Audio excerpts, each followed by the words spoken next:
Welcome to another In Wheel Time podcast, a 30-minute mini version of the In Wheel Time car show that airs live every Saturday morning, 8 to 11 a.m. Central. Field.com. It's the In Wheel Time car talk show. Ahead, we are going to have with us today. You bet. The wrong sheet. I don't know. We can tell you who it is. Welcome to the award-winning In Wheel Time car talk show. The Lilienthals are back with harrowing stories from the Winter Alcan 5000 and where they placed among the Where they finished. Spit it where out. they placed among their competitors. I had it written down right. I just screwed it up. I thought maybe Mike wrote It's it for probably you. that donut that I'm all Could've been wired that up donut. on. Got the sugar, the sugar. You'll hear my thoughts on driving the new 2024 Lexus LX600 Luxo Mobile. Pricing and particulars coming your way, and Mr. Mars has this week's events calendar just ahead on the In Wheel Time Car Talk Show. Today's show sponsored by the Houston Mecum Auction, starting next Thursday, You bet. April 4th through the 6th at NRG Center. Howdy along with Mike out of this world, Mars.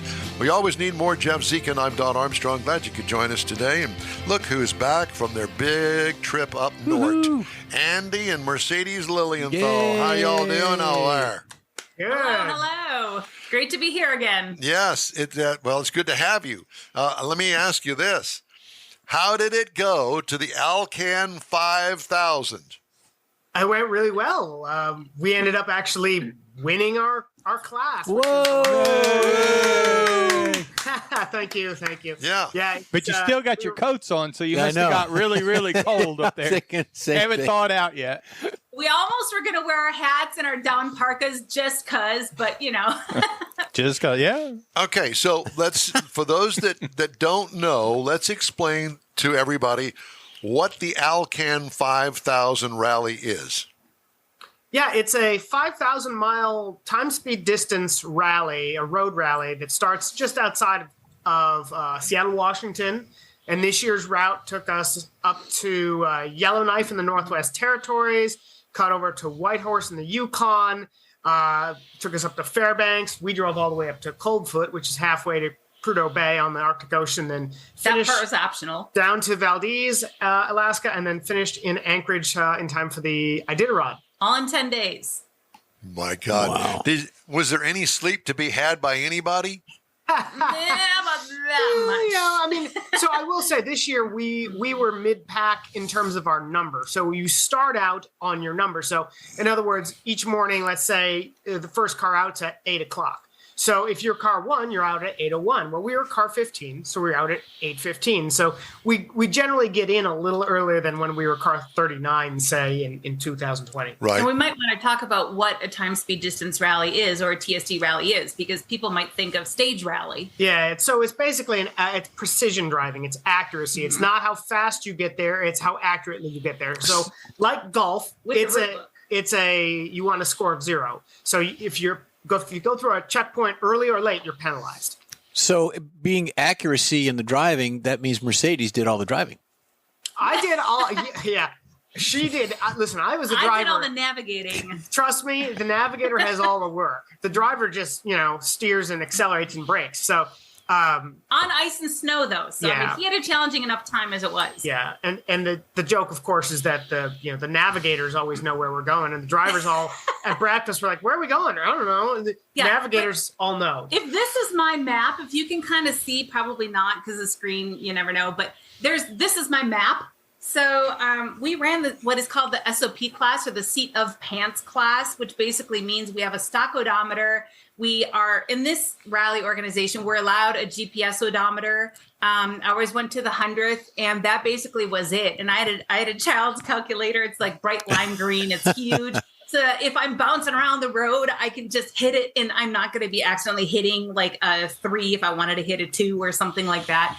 And that's how I rolled. I didn't have any fancy computers or rally apps running while I was competing. So that's how we competed. And so when I told Andy left, he really needed to turn left, because if it was in 0.28 miles, we really had to catch it. So it's a lot of things going on at the same time. What kind of vehicle did you guys drive this in?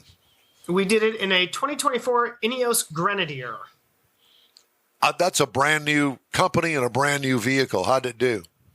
It did really well. The funny thing is we picked it up with like 87 miles on the odometer. We drove it to Seattle, so it had about 287 miles on the odometer. And everyone was like, "Oh, how do you like it?" I'm like, "I'll let you know in 5,000 miles." So because we literally just got it. So it took some getting used to. I mean, like any vehicle would. But boy, it really proved its worth on some of the really, really bad roads up there. It's full-time four-wheel drive, so it was great in the snow. We switched over to a Michelin X-Ice snow tire, which did super well. I even took third place in the ice racing competition with it. So, it did really well. And as far as the trim level, it was the Trial Master trim. So for the Ineos Grenadier, there's 3 different levels or 3 different trim packages. So there's the base level, the Field Master, and then the Trial Master. And the Trial Master is the most ruggedized, most off-road capable version of all of them. What's the MSRP for that? Just around 80. About 80 USD. Starts at about 80. Ours had some options on it, like the optional rock sliders, the rear ladder, a winch, roof rack, and a light bar, a couple other things. So ours was probably closer to 85, 88,000. How many days does the rally go?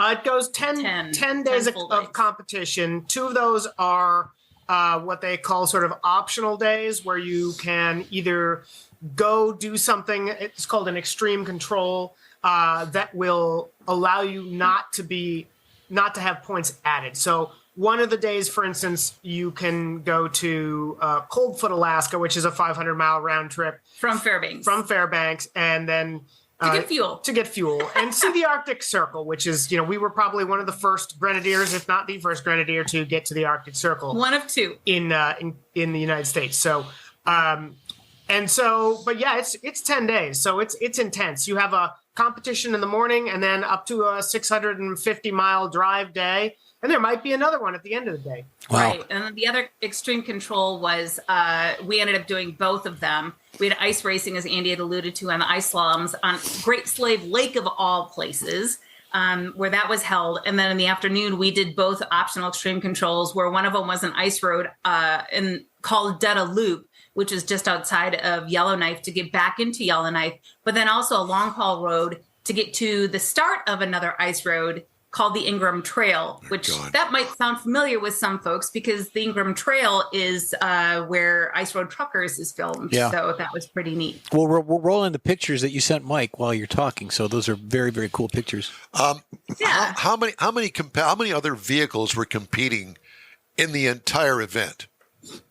So there were 36 total teams that started the event, and of all 36 teams, every single competitor and team finished this year, which is a huge feat in of itself, especially with it being a winter competition. That includes the front-wheel drive Mini Cooper that was completely stock. Like that guy was a champ. Here's us in these big four-wheel drives with all this power and stuff, and this guy showed up in a Mini Cooper Clubman, and he finished.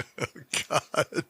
Hats off to everybody. Yeah, and what insane asylum did he come from? A repeat one, because I think he took that Mini or another Mini, the last previous one, or was it the summer or winter? It was the 2020 one. It was winter, another winter one. And we were told by the Rally Master that 2020 was one of the worst snow years ever. And actually, the gentleman in the Mini Cooper in 2020 had so much snow packed up in his sort of his transmission tunnel area, if you will, that he ended up getting, it was the shift linkage. It was a manual transmission. Wow. It was so packed in there, he couldn't get out of certain gears. So he had to bring it into town and defrost it before it keep going. But you get all kinds. I mean, there was another one, a 73 Capri with a 302 swapped in it, rally preps and all this stuff. And they won in 2020. But they were back again for 2024. And I think they came in second or third. That was Russ and Garth. They're local to the Portland, the Pacific Northwest area. And very experienced. Yeah, they're very experienced. Did you get any time in a hotel room? Oh, yes. Yeah. Some. Each night where we have accommodations at a hotel, motel, Holiday Inn or something. Holiday Inn? Where were you sleeping? Yeah. I thought maybe maybe he was dreaming of a Holiday Inn, but but yeah, some of the hotels are nicer than others. A lot of them have gotten better over the years. Yes. So that's good. And again, being mid-pack and having a little bit more power, we were able to get in early enough to get dinner almost every single night, which is fantastic. Not something that happened in 2020. So we might want to tell them what we were driving in 2020. Well, we were driving our Mitsubishi Pajero, which was very slow and didn't do much more than 65 miles an hour. The Ineos had plenty of power, and we could certainly cruise along nicely. And as he glosses over the fact that it was a Pajero, let me just rewind it for a couple seconds. A Pajero, ours is a 1991 Mitsubishi right-hand drive diesel Pajero, and it was in the Arctic in the winter when we competed in 2020. So that might be able to tell you a little bit about that and how slow it might be. And I think it was 100 horsepower when it was brand new in 91. So yeah, we lost a drag race to a glacier in it once. How did you guys get the Grenadier? Did they come to you and say, hey, do this? Yeah, that's an interesting question. So I actually talked to Ineos right when they very first brought the hand-built #1 prototype to, actually it was Houston a couple years ago. They trucked it over, they shipped it over, and I flew down there, met the team, the beginning of the team, and at that time it was just a shell, literally a shell and a steering wheel and some sort of a seat and a bunch of wires in the inside and a roll cage. Since then, I kept in tune with the manufacturer. I went over to France to off-road some of their PTO2 prototypes. Then I flew to Scotland. And again, as a journalist, I was writing a bunch of articles and on podcasts and things during this time.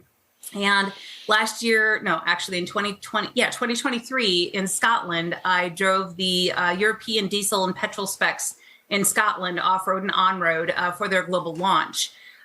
During that time, we approached them and said, hey, you guys have, they tout 1.1 million miles of severe duty testing.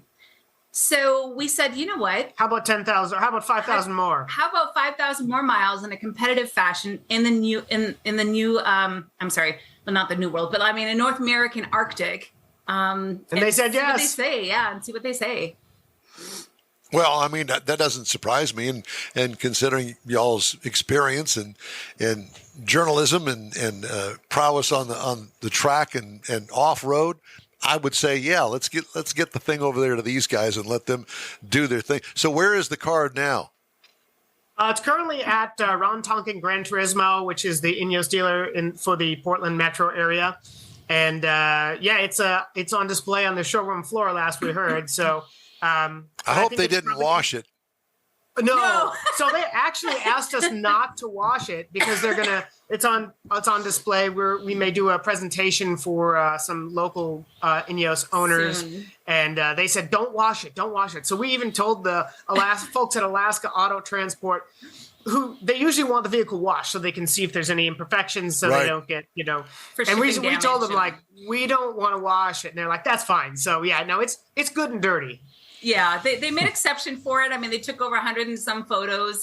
Yeah. So just because they're very careful with shipping. Sure. Yeah, it arrived with all 3 cracks in the windshield and everything. So.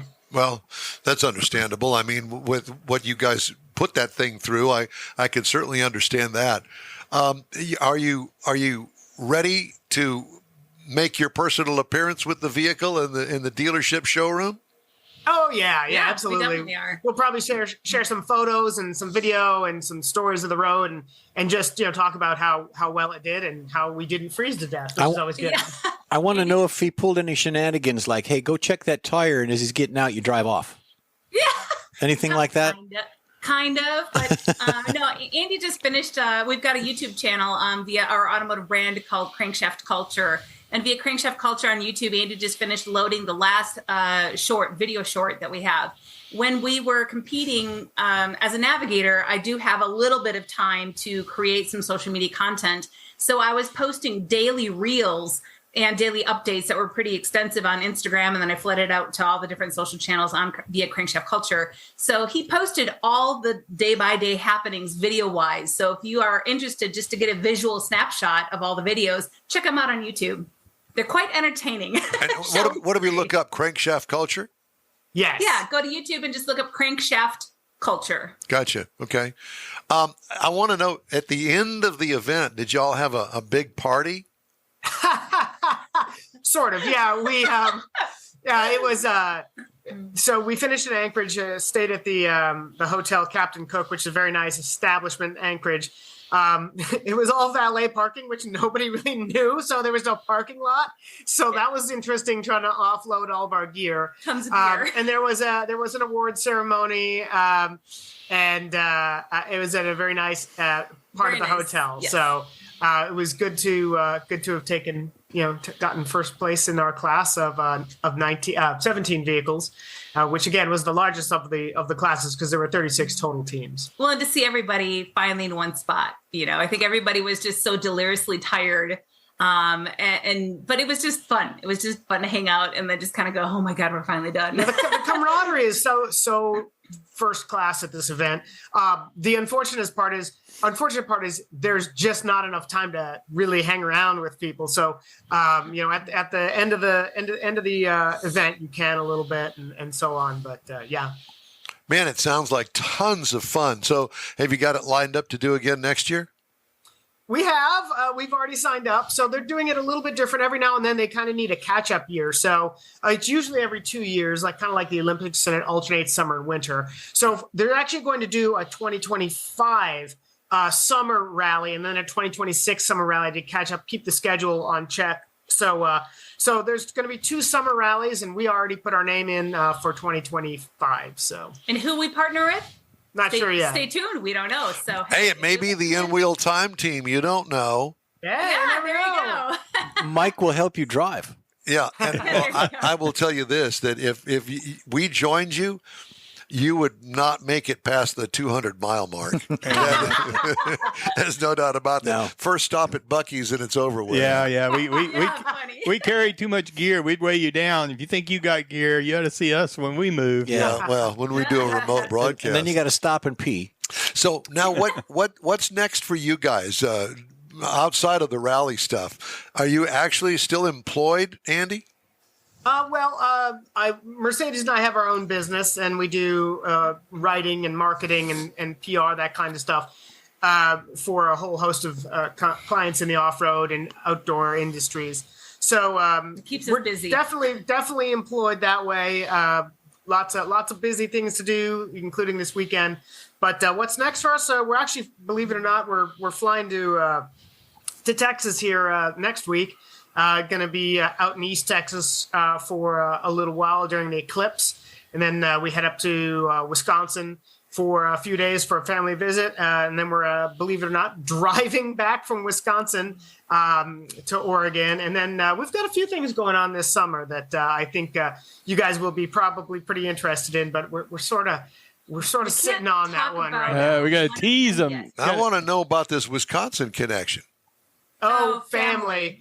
Who's? Yeah, we have family in Wisconsin. Both of you? Yes. Where? Central Wisconsin. Her mom is in Central Wisconsin, and my mom and uncle are in Western Wisconsin. Mm-hmm. How'll be? Don's from Wisconsin. Yeah, I didn't know that. I'm from Wisconsin, too. Oh, cool. Whereabouts? I'm right outside of Milwaukee, a little town called Waukesha. I worked in Waukesha at Kalmbach Publishing for over 5 years, my first job out of college. So. Well, my dad used to work for a Waukesha Motor Company. Oh my gosh, yeah. what a small world. It is, isn't it? Well, so we'll have to catch up sometime. Yeah. Well, I would say that we would meet you for your eclipse buzz, but I'll pass on that. I'm actually working that day, but next time you're in Texas, we must get together. For sure. Yeah, we're going to be on the eastern side this time. Yep. Well, otherwise we would. Okay. Well, very good. Well, it's great to hear the stories. We love it, and glad y'all made it back safely. Busy couple there, and we love you guys, and stay in touch with us. Appreciate you having us on. Thanks a lot. Thank you you. Bet. You. Thank you. As always. You bet. Crankshaft culture. Yep. Some fantastic pictures they had. Andy and Mercedes Lilienthal. Really cool. Yeah, no doubt. All right, we're going to take a quick break. In-Wheel Time Car Talk Show is available 24/7 through the iHeartRadio app. Just look for In-Wheel Time Car Talk. We also video stream our 3-hour weekly show on Facebook, YouTube, and InWheelTime.com and podcasts from your favorite podcast provider. The In-Wheel Time Car Talk Show continues right after this quick break. Pro-Am Auto Accessories has been serving Houston's auto enthusiasts since 1984, providing world-class products for sports cars, European sedans, and American muscle. Pro-Am is known as the place to go to find exclusive and hard-to-find parts and accessories. Pro-Am is one of the very first distributors in the USA for brands such as Recaro, Redline, Momo, Corbo, and Simpson. Located in the heart of Houston's premier retail and service corridor, the Galleria area, Pro-Am's walk-in storefront includes an 8,000-square-foot warehouse, showroom, and installation bays. Pro-Am not only sells parts and accessories, but also offers installation and service. Pro-Am is now reaching a worldwide audience through Pro-Am.com, taking its local reputation to the rest of the world. At Pro-Am Auto, you'll be dealing with a small group of professionals who truly want to help you with your automotive needs. If you don't see what you're looking for on the website, call and Pro-Am will lend you a hand. Pro-Am Auto, 6125 Richmond at Green Ridge in Houston's Galleria area. Call them at 713-781-7755. Want to feel good about something special you did for someone special? In Wheel Time and the original Lupi Tortilla group of Tex-Mex restaurants have joined together to help a very worthy cause, God's Garage, a Christian-based 501c3 charity. We know there are lots of places and organizations out there where you can donate a car, truck, or SUV, but we're asking you, our car enthusiast family, to consider donating to God's Garage. Visit godsgarage.org and learn about its mission, the women that have been helped, how each one is screened, and about their Restore You program. A car donation is an easy way to make a difference in the lives of others. God's Garage needs good operating vehicles, but will take all types in working and non-working condition. Make your heart and soul feel good by donating your gently used vehicle and help support single mothers, widows, and wives of deployed military at godsgarage.org.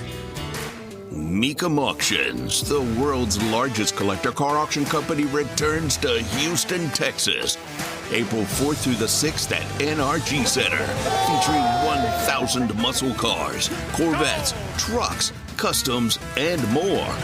Broadcast on Motor Trend TV and streaming live on Max. From avid collectors to those new to the Mecum experience, we welcome everyone. Register to bid now at mecum.com. Welcome back to the In Wheel Time Car Talk Show. Time now for this hour's car review. I got to drive the 2023 Lexus LX600. Why 23, Don? Well, they're a little behind in getting the 24 models into the press fleet. So there, not much has changed. So it comes in these trim levels. The LX, which is the base, the Premium, the F Sport Handling, and Luxury. I had the F Sport Handling. What size? Class? Standard SUV, body on frame. Think of a Tundra pickup truck underneath this thing. So obviously it's quite stout. It's very off-roadable in the luxury kind of style. Yeah. Seats including the driver, 3 rows, up to 7 seats. Exterior changes from last model year was all new in 2022. Exterior features include a big, boxy, upright, stoic, luxury body-on-frame SUV. Oversized Lexus grille with modern squinty headlights high up on the front fascia. Fixed side steps between the large wheel openings. Rear hatch lighting reminds of Lincoln SUVs. Sorry, Lexus. What I like, the overall conservative, highbrow design. What could use improvement? The busy lower rear valance panel. I had to find something, so I was a little bit taken aback by that. Interior highlights, big, roomy, well laid out interior. Large landscape-style infotainment screen above a well-defined center stack. Changeable instrument cluster. In other words, you can change the layout of that in the instrument cluster. Cargo and trunk room, well, big, with the third row seating down. What I liked about it, the high comfort level. What could use improvement? Some confusing nomenclatures that they use on some of the control buttons. This has a 3.4-liter twin-turbocharged V6 engine that turns out 409 horsepower, 479 pound-feet of torque through a 10-speed automatic transmission. Tow rating up to 8,000 pounds, so you can get your Chris Craft behind it and take it to the beach. Yep. Manufacturer's miles per gallon, 17 in the city, 17 city, 22 highway for combined of 19. I got 18 miles per gallon over 512 miles. What I liked about it, the power and the towing capacity. What could use improvement? Well, fuel economy. But, when you're buying at this level, does it really matter? The 10 speed does clunk at times, depending on where you are and how you're using the actual accelerator pedal and the brake. I'm a 2-footer, and I'll tell you that it does cause confusion among some of the vehicles that I drive. It weighs in at 4 tons. It's heavy feeling, and cornering feels a little top heavy as well. Ride and handling, but I like the adaptive air ride suspension. What could use improvement? Well, at speed, the rear end gets hiked up like a cat in heat. Yep. The cruise gap distance resets to maximum after each start. That kind of bugged me because I use the cruise control. Yeah. Okay, pricing. Base trim price, $102,025. Prices tested, $108,460. The base model price of this vehicle, $90,815. You want to ride, don't you? Yeah, I was in it. We went for riding. Did we go for a ride? Yeah, we did. It was Where'd I great. take you? Where did we go? What was our event? It was something good. Yeah. Oh, we went to Galveston. It was We so did. good, y'all forgot. Yeah, we went to the. No, yeah, I remember you convention wrote it center. down there because we were putting stuff in it. Yeah, exactly. No, it was a great vehicle. Overall, I really did like it. Competitors include the Cadillac Escalade, or as I like to call it, the Escalade, $81,895. The Lincoln Navigator, it starts at $82,765. And the Jeep Wagoneer Series 3, which is the top of the line, $81,630. Wow. And that is my review of the 2023 Lexus LX 600. Like it or not, I liked it. It was a good truck. Yeah. I call it a truck because it's big. Well, it is, and it's a body on frame. And it's funny because we used to be used to that body on frame.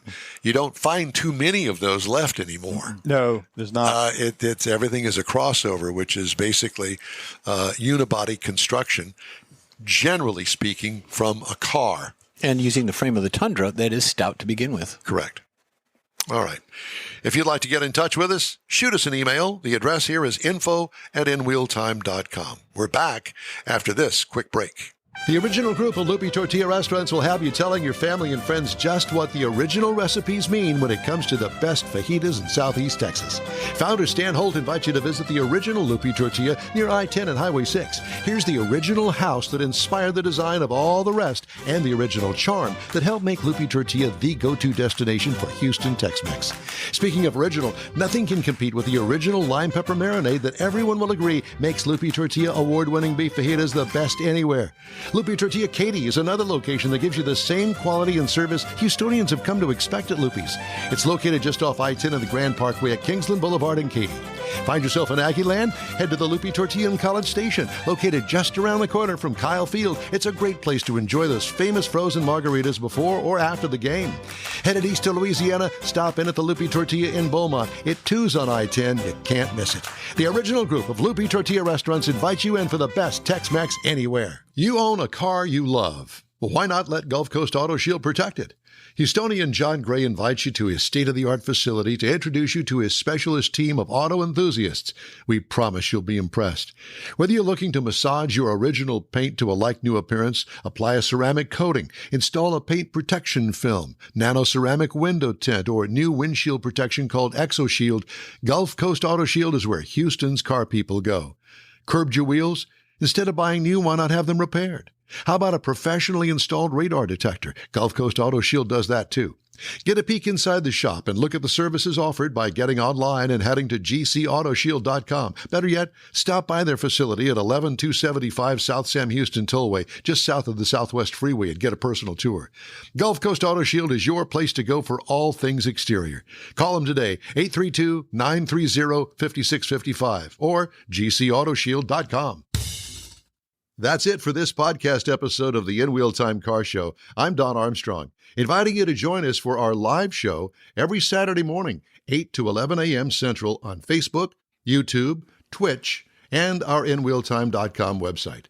Podcasts are available on Apple Podcasts, Spotify, Stitcher, iHeart Podcast, Podcast Addict, TuneIn, Pandora, and Amazon Music.